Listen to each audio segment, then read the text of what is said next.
después de estas exposiciones cronometradas, vamos a tener un tiempo de preguntas, intervenciones. Ahora sí, el tiroteo. También cronometrado porque vamos a terminar a las 21 horas precisas. Pero entonces, bueno, a ustedes preguntar, intervenir, si es algo dirigido a alguno de los panelistas en particular, lo precisan, y si no, los panelistas van a responder en bloque. La palabra de la sala. Yo le agradezco a la economista que nos ha dado una brillante visión de futuro. Yo no voy a criticar en esta casa, pero creo que a su facultad se le cayeron varios miles de años. Voy al tema. El tema es que cuando el hombre salió de la caverna, empezó a evolucionar. Pasaron por el magdaleniense, pasaron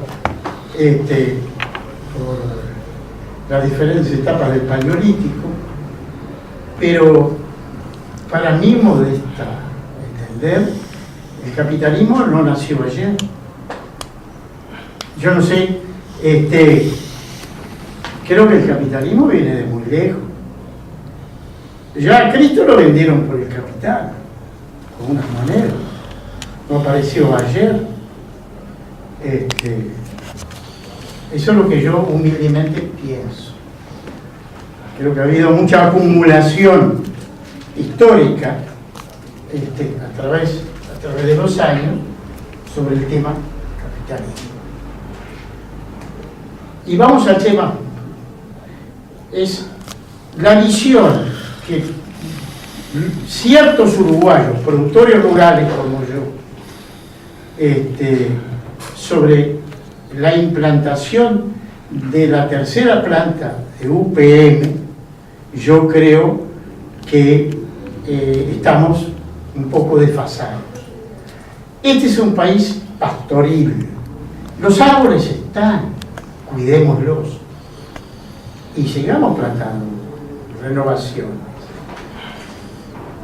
Las industrias están, maximicemos la producción de esas industrias. Pero al Uruguay, una tercera planta en un país vacío, pequeño y vacío, con una agropecuaria de hace 300 años, no como en Europa que hace 4.000 o 5.000. Es ahí donde empezó a producirse la concentración del capital. A nosotros no nos deja nada. Al revés. Yo me siento colonizado hoy día, porque los troncos se van y adiós. No podríamos nosotros industrializar, dejar de ser colonia extractiva como el siglo pasado. Europa colonizó y hizo, digamos, la extracción brutal en África. Nosotros vamos a terminar parecido. Yo creo que las plantas están, hagámoslas trabajar, pero tenemos por lo menos que pedir un 10% que se industrialice acá, darle valor agregado, porque si no vamos a hacer como lo que está pasando hoy. Están liquidando, por ejemplo, una industria como la lechera, con Aprole, que la van a fundir, con Aprole, que la van a fundir, ejemplo, pero le tenemos que financiar la mitad del funcionamiento de la planta a UPM, a los vikingos. Porque me parece muy bien que ellos hagan inversión, pero hoy día, según los técnicos que han estado, y con los números de UPM en la mano, estamos aportando la mitad de la inversión del capital. Pero vamos a hablar con la Prole, seguro, para los paisanos que vayan a los Cantegribes. Discúlpeme, por eso le decía yo que yo veo y soy muy pesimista sobre este tema. Lo menos que podemos pedir, y creo que ya que está haciendo campaña el ministro, le guardo el título porque ni campaña en este ni país ministro. siempre es ex, y yo creo que los títulos, yo tengo una formación francesa, los títulos se guardan. Como está en este momento en campaña, yo le diría, pidamos el 10% de industrializado en este país. Tenemos un país vacío, un país cuyas fuentes de agua, cuyas cuencas están todas parcialmente comprometidas.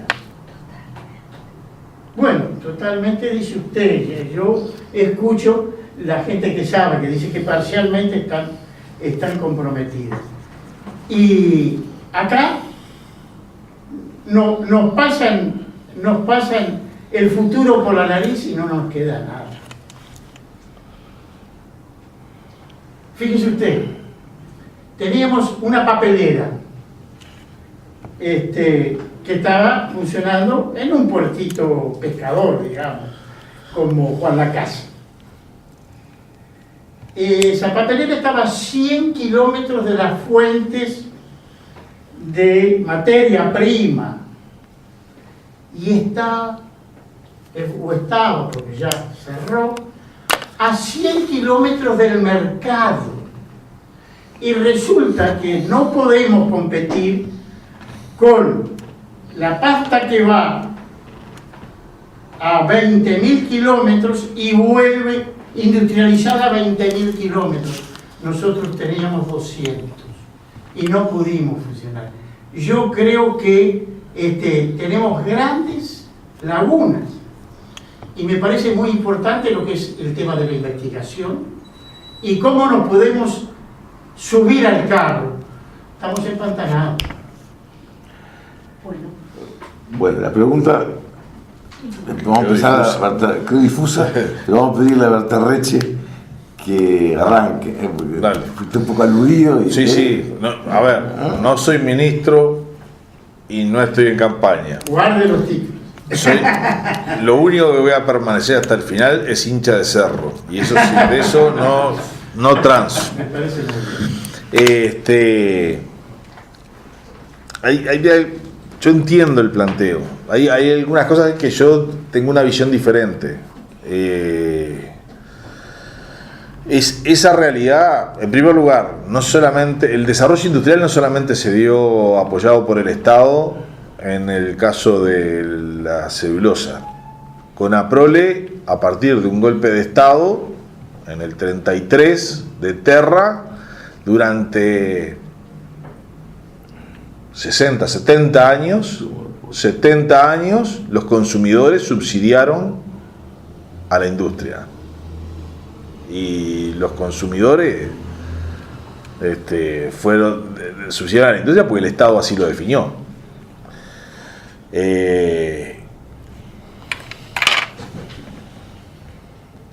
Yo soy un gran defensor del sector lechero.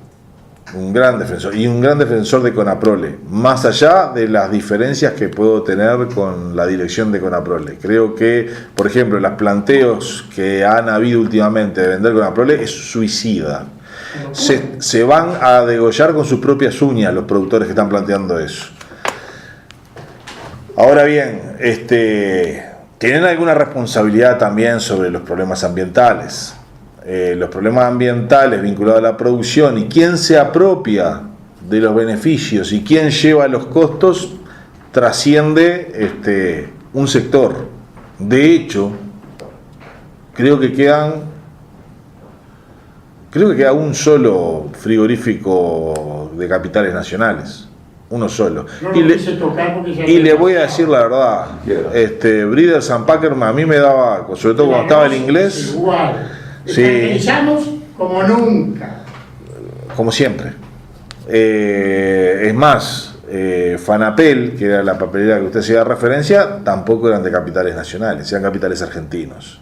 Después de 7 y pico de años ya algunos poquito menos, pero habrán nacido en Polonia. No, es que el grupo Servino lo vendió hace muchos años a un grupo papelero Y quiero aclarar una cosa, Fanapel cuando hacía pulpa era muchísimo más contaminante que estas brutas mega plantas. Era otra, ¿eh? Claro, sí, y otras capacidades para generar. Yo lo que creo que no se puede basar el desarrollo exclusivamente en grandes inversiones de este tipo. Tal vez a mí lo que me preocupa en términos económicos sobre lo que usted decía es que habiendo 8.000 millones de dólares de reservas nacionales, de ahorro nacional, a UPM no se le cae la idea de implicar el ahorro nacional uruguayo en la inversión y va a salir a pedir créditos a nivel de la banca financiera internacional. Es que podría ser, de hecho, cuando se dio a ahorristas nacionales algún proyecto de largo plazo interesante, tanto como fueron los molinos de viento, como fueron las inversiones en Conaprole, superaron las expectativas de la Bolsa de Valores de Montevideo. Es decir, se superó, es decir, hay plata en ahorristas nacionales pequeños y medianos que podrían apalancar, y eso nos podría hacer sentir que, no solamente hacer sentir, además de hacer sentir subjetivamente que eso es un poco más nuestro, además que los beneficios de la renta financiera quedaran en el país. Esas son cosas que tal vez deberíamos de tener en ese punto alguna política. ¿Nos viene bien o no nos viene bien? Como todo en la vida tiene claroscuros.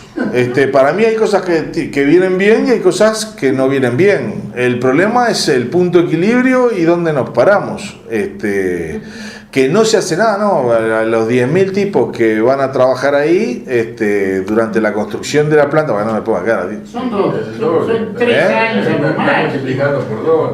No, la empresa dice 5.000. No. Pará.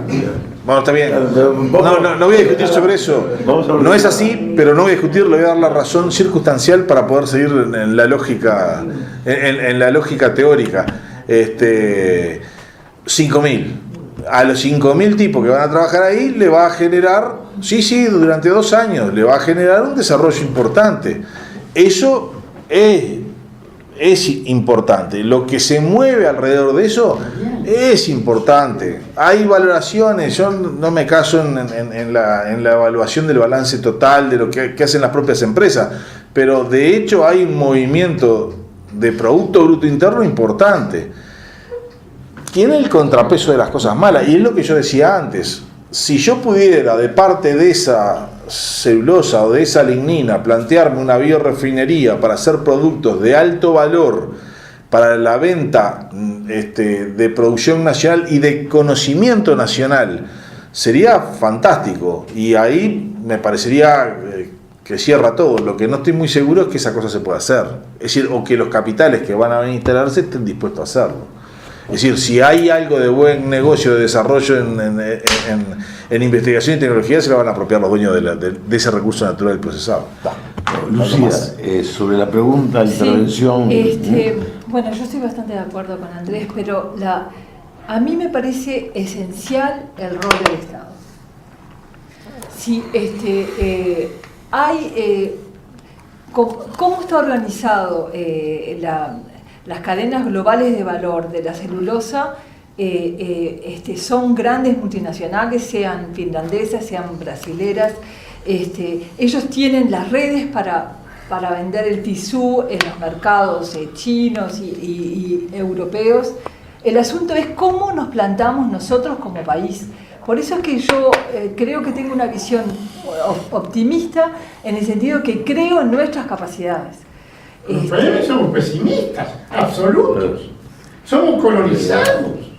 Y el Estado no tiene, o tiene, todo lo que usted quiera.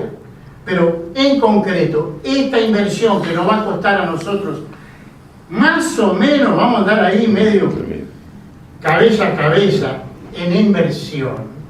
Y todavía le vamos a financiar el funcionamiento de la planta por los temas energéticos, biomasa. Y usted sabe mucho más que yo, pero sabemos que le estamos subsidiando hasta el funcionamiento de la planta con la energía.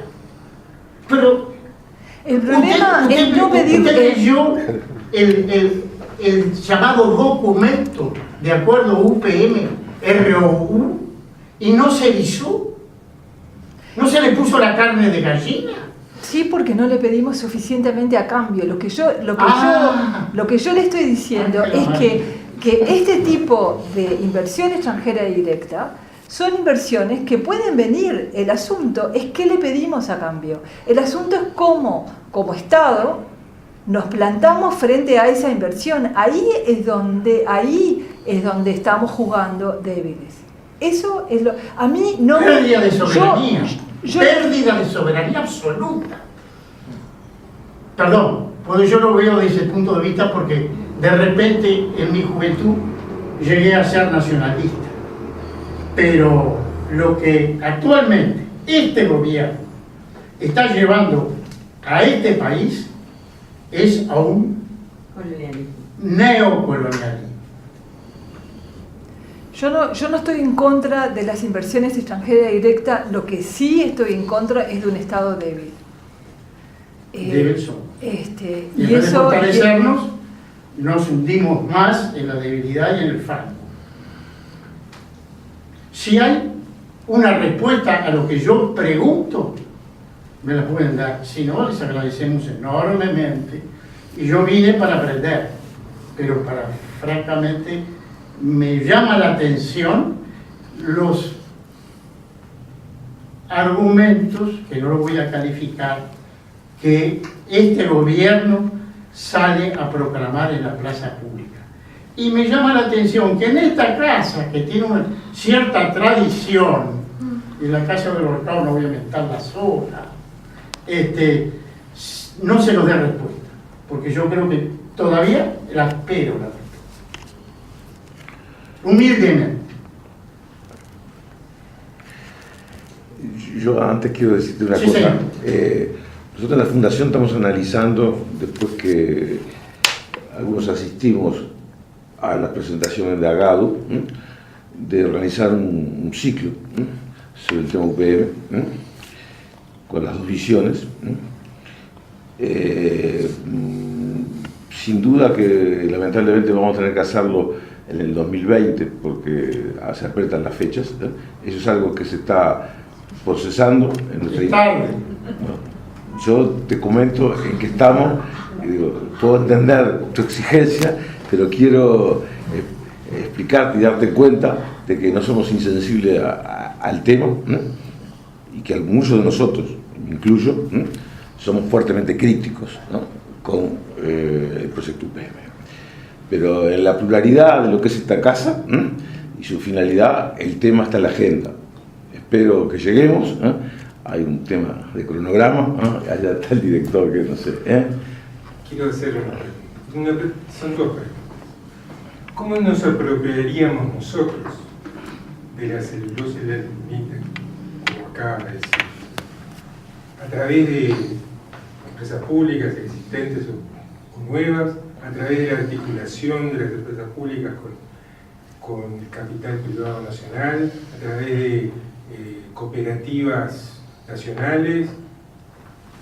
¿Cómo sería eso? Y para la segunda parte, ¿cómo se articula con la creación de conocimiento, que supongo que seguirá estando fundamentalmente en la universidad pública, quizá también algo en las universidades privadas?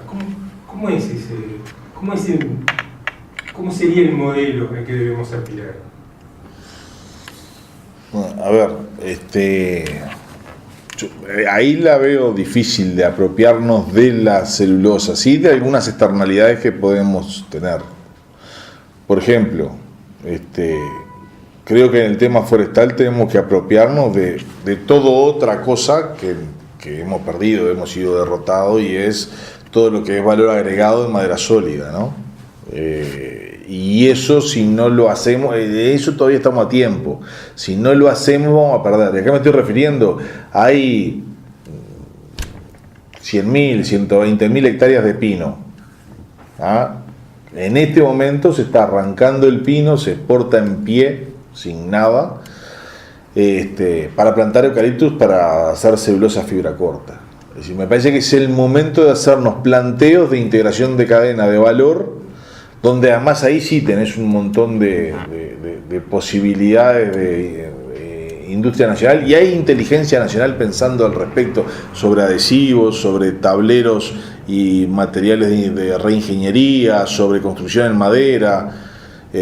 Cuando digo construcción en madera no es una casita, la clásica, es edificios de 4 pisos, puentes de madera, es estructurado, que es lo que se está desarrollando en el mundo a nivel de inteligencia puesto, o de desarrollo tecnológico puesto en la madera sólida con valor agregado.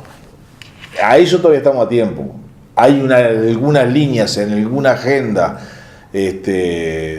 vinculado a lo que es la mesa forestal que se está tratando de poner ahí.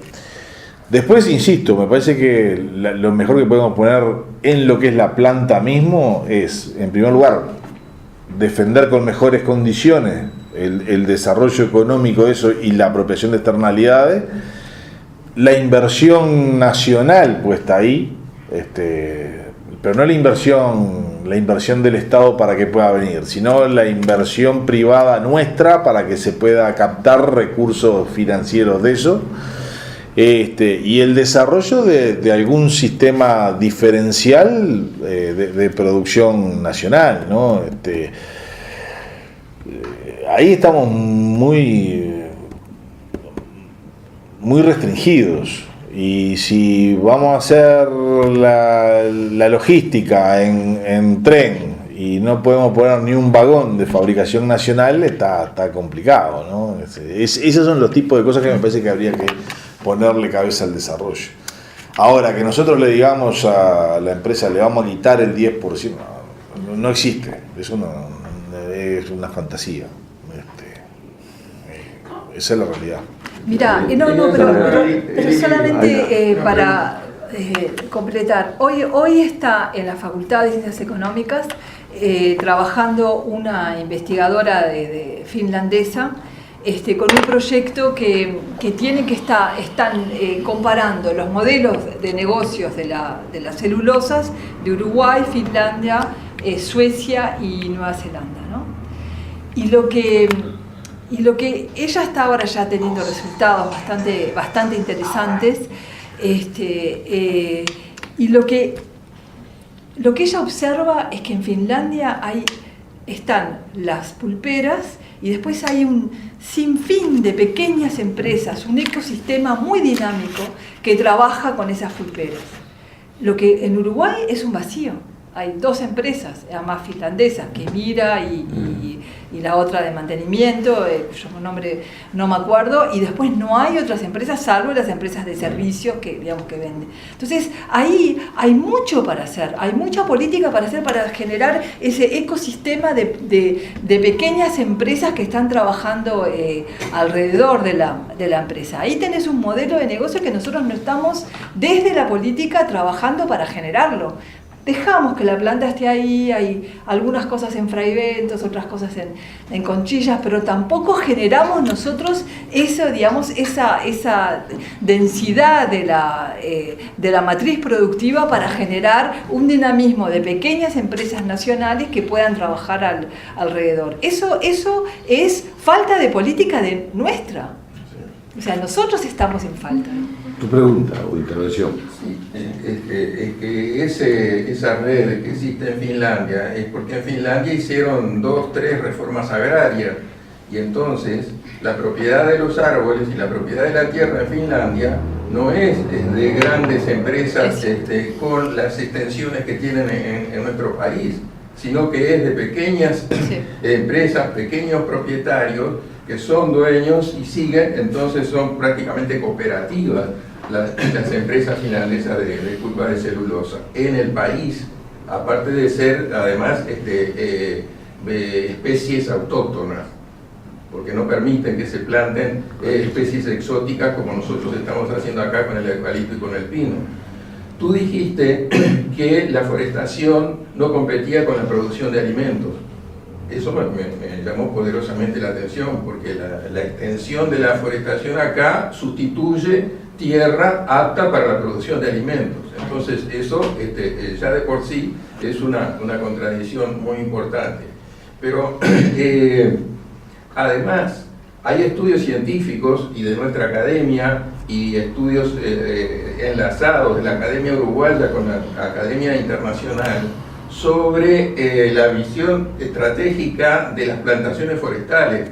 Nosotros estamos empobreciendo nuestra tierra, empobreciendo nuestro suelo, porque no solo exportamos agua, sino que exportamos los nutrientes, los minerales del suelo que están dándole la vida a esos árboles. Y eso ni se sustituye y menos se paga, porque eso no se paga.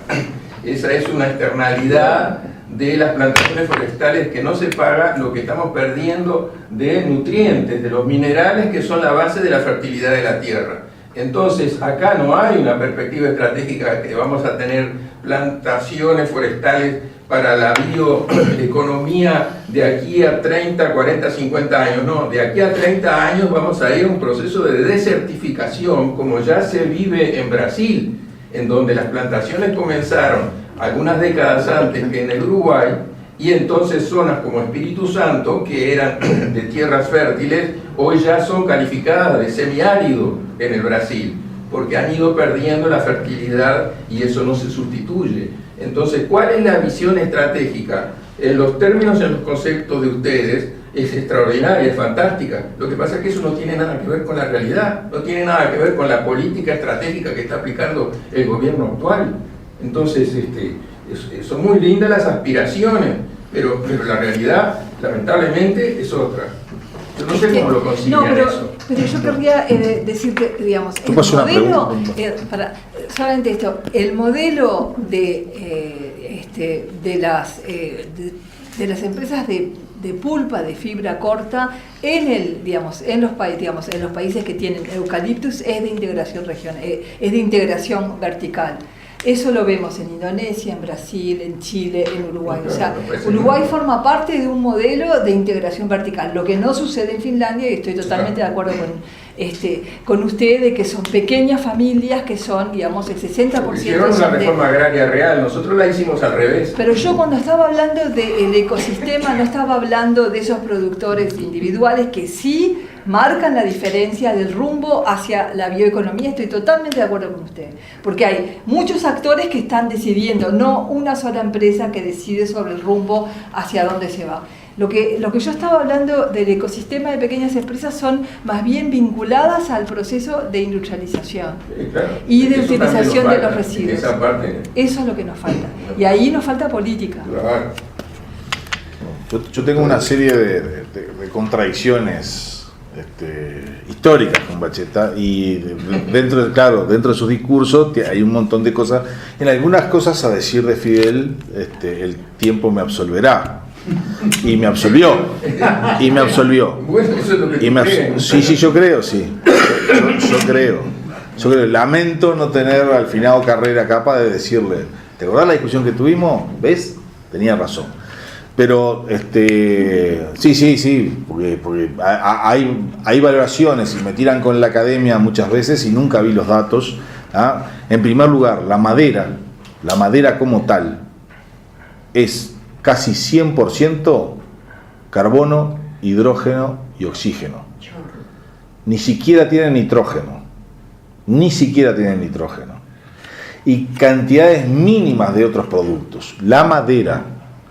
El sistema nacional es de dejar la corteza y toda la parte foliar en el campo. Por lo tanto, que es donde está la mayor parte de los nutrientes. Extrae mucho menos la madera que las vacas. Y tenemos 350 años de ganadería extrayendo fósforo de nuestras praderas que no son muy fosforadas, que tienen niveles bajos. Y nadie se le ha planteado de que la ganadería, en definitiva, es una operación extractiva que no le deja nada a la tierra. Y que fue además el mayor disclímax que hubo en el Uruguay. Lejos, destruyendo buena parte de los mamíferos que había, herbívoros que había antes de la ganadería, destruyendo un montón de situaciones. Pero nadie se plantea porque eso está incorporado culturalmente. Entonces, lo de los nutrientes está difícil para demostrarlo, porque además tenemos una empresa que durante 50, 60 años hizo eucaliptus sobre eucaliptus sobre eucaliptus sobre eucaliptus, y no hay media hectárea certificada. Esa empresa es Fanapel. Y esa no está desertificada. Entonces, está bien, me fumé lo de la lelopatía, después no se demostró porque hoy se hace agroforestación adentro de los montes eucaliptus. Que el hongo del ganado que no iba a permanecer, no bajó el rodeo nacional por los eucaliptus. Hay 1 millón de hectáreas, 1 millón de hectáreas de plantación forestal. Y hay 12 millones de hectáreas y media, 12 millones de hectáreas y media del sector ganadero sobre praderas naturales. El mayor latifundio no es una forestal, es un ganadero brasilero también. Y el mayor propietario individual de tierra, gracias a las políticas que se hicieron desde 2005 a la fecha, es el Instituto Nacional de Colonización, que compró 150.000 hectáreas en estos 15 años a razón de 10.000 hectáreas por año. Entonces, me pueden decir, sí, pero a esa velocidad, para hacer la reforma agraria, va a tardar un montón. Sí, también es cierto que los finlandeses basaron su desarrollo de pulpa no en sus plantaciones, sino en las plantaciones de la ex Unión Soviética. Buena parte, si no toda, su fibra corta, que viene de abedul, venía de la ex Unión Soviética. Y en realidad, lo que hicieron los finlandeses, mucho más importante que una reforma agraria, que no hicieron una reforma agraria. No hicieron una reforma agraria, una redistribución de bosques en función de privados. Como que a los profesionales se empezaron a comprar, y de hecho lo hicieron, pero no importa, está bien. No viene al caso. El gran desarrollo de los finlandeses es que ellos hoy no son productores de pulpa directamente. Ellos son productores de planta de pulpa. Hay una empresa que se llama Jaakko Pöyry, que es el que hace las plantas para todo el resto del mundo. Y los ingresos que tiene por Jaakko Pöyry son muy superiores que a los que pueden tener por la cadena de pulpa. Porque lo que está vendiendo esa empresa es conocimiento. Y podemos ponernos en una trinchera, cual Primera Guerra Mundial, y no movernos, y cada uno en su lógica, y pelearnos, y mientras tanto, si no le ponemos pienso a lo que tenemos, vamos a seguir perdiendo las dos fuerzas, aún en esa lógica de guerra de trinchera. Podemos discutir eso. A mí me llegaron a decir que los eucaliptus secaban el acuífero guaraní, cosa que fue ya me quería cortar, hacer el harakiri con un grisín, pero y me la banqué estoicamente. A mí el modelo imperante no me gusta, y operé en contra del modelo imperante, a favor de un modelo donde hubiese más capital nacional, más productores nacionales, y en definitiva no hubo, por distintos motivos, no hubo una disminución de la productividad de alimentos en Uruguay. De hecho, desde que se instalaron las producciones forestales a la fecha, la productividad agropecuaria, en términos generales, de kilos y litros y toneladas de grano, ha aumentado. Sí, igual que la contaminación de las aguas. Igual que la contaminación de las aguas. Pero insisto, si seguimos viendo en el 1 millón de hectáreas el problema y nos morfamos los 12 millones y medio de los otros problemas, digo porque se hace énfasis exclusivamente en el punto. Siempre de contrapartida. Cuando yo te hacía preguntas de la forestación y me decías, ¿y ustedes qué están haciendo contra la soja? Y yo te pregunté, yo digo, ¿y vos qué estás haciendo? Porque vos estabas en un lugar que podías hacer. No, yo en ese momento estaba en la dirección forestal, no podía hacer nada. Exacto, pero se hizo, Me preguntaste. Pero los planes de uso del suelo son cosas que se hacen ahora. Sí, está bien. Estamos en la hora última intervención. No, una aclaración institucional que probablemente lo dijo Eduardo Lorenzo en la presentación. Queríamos que en este panel hubiese también un representante de las gremiales, productores, no lo logramos porque llegó la respuesta negativa de alguien que dijo que sí, pero que al final Habíamos no invitado pudo por razones. a Mussolino. A Mario. Pero esperamos que en próximas actividades tengamos también, como queríamos que hubieran, a representantes de la sector. Bueno, Muy bien. les agradecemos mucho. Muchas gracias. Bueno, Marlon.